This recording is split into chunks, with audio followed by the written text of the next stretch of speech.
In this video, we'll be taking a look at 3 NFL games happening on September 18, 2022, and providing you with team picks and total picks for each one of those games. So 2 picks for each game, 6 picks in total. Welcome back to Cash Out Sports. Let's dive right into it. Oh, and don't forget to subscribe and to click the bell icon to get notified as soon as these videos get released, so that you have more time to plan out your bets as we provide these videos on a daily basis. I can guarantee that you'll have all the important information that you'll need on these 3 NFL games after fully watching this video. One more thing before we start. If you would like to gain access to our best exclusive betting picks to take your sports betting journey to the next level, then check out our Patreon in the link down below, where we offer anywhere from 1 betting pick a day up to 10 betting picks a day and much more. Now let's get started. New England Patriots versus Pittsburgh Steelers. This Sunday, the New England Patriots and the Pittsburgh Steelers will square off in the second week of the 2022 NFL season. Kickoff will be inside Acrisure Stadium. Both of these teams struggled at different times in Week 1, as they will both look to be cleaner in this one. The New England Patriots are coming into this one after falling to the Miami Dolphins in the first week of the season. The Patriots lost 20-7 as they struggled to consistently move the ball down the field. They will need to score more points against the Steelers if they want to have a chance in Week 2. The Pittsburgh Steelers are entering this one after taking down the Cincinnati Bengals. The Steelers' defense showed up in the first half as they continued to create turnovers. They will be looking to keep that trend going in this one, as their defense will have to come up big if they want to slow down the Pats. The Patriots were an absolute disaster in Week 1 in Miami, and now they are favorites on the road against the Steelers, who just knocked off the defending AFC champs. As you might be able to tell, I see several things wrong with this line. Mac Jones and the Patriots were shut out 17-0 at halftime before they were finally able to find the end zone in the third quarter, but that was it. Nick Folk never had a field goal attempt, as the Patriots' offense rarely came close to being in Dolphins territory. And to make matters worse, Jones had to get an X-ray on his back following the game, so I highly doubt he will come into Week 2 at 100% health. Jones had a forgettable Week 1 performance, throwing for 213 yards, 1 touchdown, and 1 interception, and his offensive line provided no help. In fact, Jones had the second quickest time to throw in Week 1 because the New England offensive line was constantly getting beat. The second-year QB had 3 seconds or more to throw on just 3% of his dropbacks, which was easily the lowest rate in Week 1. It was a game that seemed to never end in Cincinnati, where the Steelers knocked off the Bengals on a game-winning field goal in overtime. Minkah Fitzpatrick saved the day, blocking the PAT as time expired to force overtime. And after some good luck and terrible play by the Cincinnati special teams, Pittsburgh finally won. Mitch Trubisky was decent in his debut, going 21 of 38 with 194 yards and a touchdown against an excellent Cincinnati defense, and it became clear that Pat Freiermuth and Deontay Johnson were his favorite 2 receivers. They had 22 combined targets. On defense, Pittsburgh lost TJ Watt, which is a huge loss since Watt is the reigning Defensive Player of the Year. However, the Steelers were still able to force 5 turnovers in Week 1, and I wouldn't be surprised to see them pick off Jones several times. If the Pittsburgh defense can stop the New England rushing attack, the Patriots' offense will stall all afternoon. Is Pittsburgh a home underdog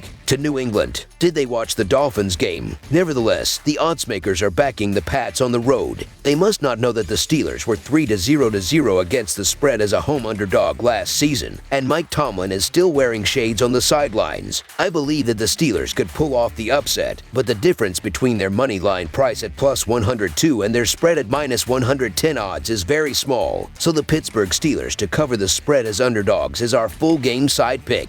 I see the defenses being the story of this game, as I don't expect either offense to explode on the scoreboard. The Steelers held the Bengals to just 20 points in Week 1 as they played a great defensive first half. They created 5 turnovers and 4 of them were interceptions. Mac Jones will make a few mistakes in this game. I also see the Steelers and Mitch Trubisky struggling on the offensive side of the field in this one. The Steelers' offense only scored 3 points in the second half as the Bengals tightened up their defense. The Patriots will now use that tape and be able to slow down Trubisky and the Steelers' offense. Neither offense impressed me to start the season. They both made mistakes and struggled on third down. I see both of these trends continuing in this one, and both offenses will leave plenty of points out on the field. The defenses are going to be the story of this one. Mac Jones is still having growing pains, and I don't see Trubisky being Pittsburgh's longtime starter. They will both make mistakes, and the score will remain below the total. Under the projected total is our full game total pick.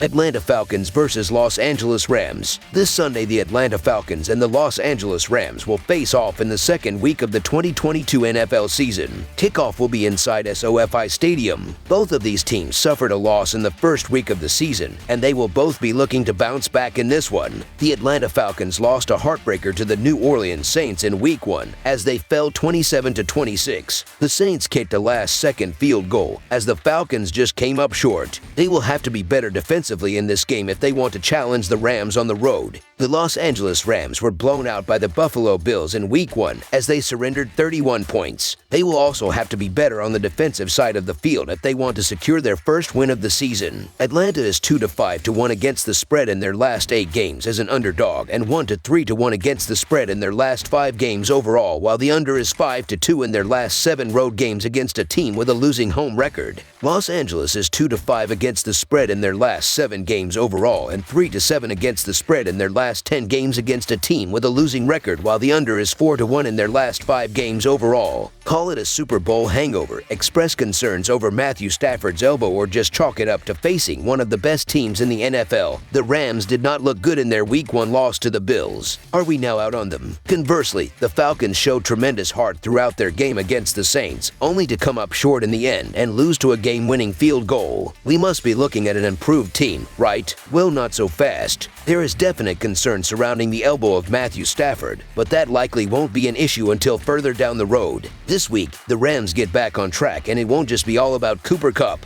Yes, he'll be force-fed targets again, but Sean McVay knows he needs to get his quarterback to spread the ball around more and light up the scoreboard with his new toy in Allen Robinson. We'll also see stronger performances on the ground with Darrell Henderson and Cam Akers, who was called out by his coach for needing a greater sense of urgency on the field. The Falcons' defense will have way more than they can handle. The Rams' defense also has a chip on its shoulder, and players like Aaron Donald and Bobby Wagner will not let the opposition get the better of them, especially when Atlanta's offensive line is still in need of improvements. Arthur Smith will try to get creative with his backfield again, but between the Rams' front 7 and their coverage in the secondary, the Falcons will have issues. The spread is big, but between a lack of true firepower and a trip across the country, Atlanta just won't have enough in the tank. I get that this is a massive number to be laying in an NFL game, but the Rams are rested, ticked off, and are simply the better team compared to an Atlanta team that's likely going to be the worst in the NFC this season and didn't do much to convince otherwise after a dejecting loss in Week 1. I think the Rams come out gangbusters here, and this one gets ugly in a hurry, so the Los Angeles Rams to win and cover the spread as favorites is our full game side pick. The Rams were held down by the Bills in Week 1, as I see them looking to explode on the scoreboard in this one. Matt Stafford struggled, but I don't see that being the case in this game. The Falcons' secondary is much worse than the Bills, and Allen Robinson and Cooper Kupp will leave their mark on this game. The Rams threw for 240 yards in Week 1, as I see them moving the ball consistently through the air in this one. The Falcons also struggled against the run versus the Saints, as the Rams will have a more balanced attack in this one. They will establish the run game, which will allow them to use play action and chuck the ball deep later in the game. The Rams are still the defending Super Bowl champs, as I see them responding in this game. Mariota looked okay in Week 1, but I see him being bailed to consistently move the ball at different times throughout this game. The Falcons scored 26 points on a decent Saints defense last week, as I see them showing up again in this one. I see both of these offenses putting up points. Over the projected total is our full game total pick.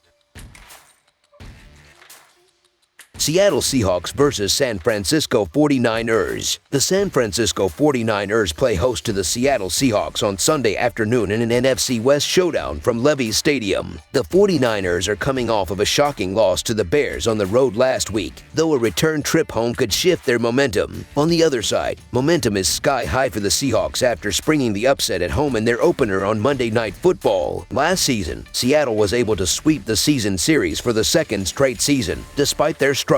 San Francisco will want to grab their first win of the season and their first win in the series since 2019, though it won't be easy with Seattle riding their high. This game looks the ideal buy low sell high opportunity on the board in Week 2. The 49ers melted in the second half against the Bears, and Trey Lance did not look the part, grading out as the second worst QB in Week 1, just behind Dak Prescott. Lance's minus 19% completion percentage over expectation was the worst mark of his career. The good news is he'll be back at home this this week facing a Seahawks defense on short rest and without their best player, Jamal Adams. Despite holding the Broncos to just 16 points on Monday, the analytics were ugly and Seattle's defense had the fourth lowest EPA per play of any team in Week 1. I loved what I saw from Seahawks QB Geno Smith, and his resurgence could absolutely wreck this handicap, but I'll take my chances that he comes back down to earth a little this week against a very talented 49ers defense that was pushed around a bit by the Bears. Nobody expected Chicago to record an 88% pass block win rate against a fierce San Francisco front, but the awful field conditions played a big factor there, so it's safe to expect a big bounce-back effort from that unit this week. Outside of wide receiver DK Metcalf, there isn't much firepower in this Seattle offense, and rookie LT Charles Cross looked overmatched against Denver's Bradley Chubb on the edge, which is great news for 49ers pass rusher Nick Bosa, who was relatively held in check by the Bears. Seattle may have sprung the upset last week, but with everything falling right for them and seemingly everything falling wrong for San Francisco last week,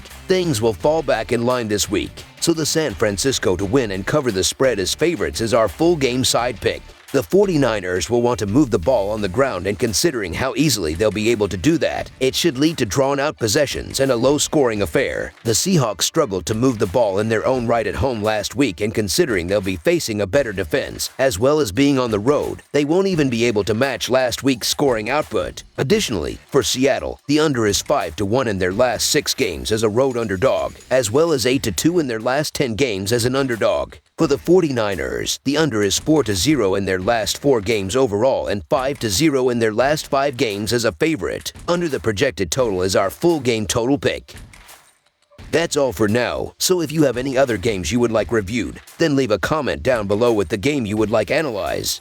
Subscribe to our channel, leave a like on this video, and we'll get to it as soon as we possibly can. We would also love to hear your opinion on the picks presented to you in this video, whether you agree or disagree with them, so leave a comment down below and do let us know.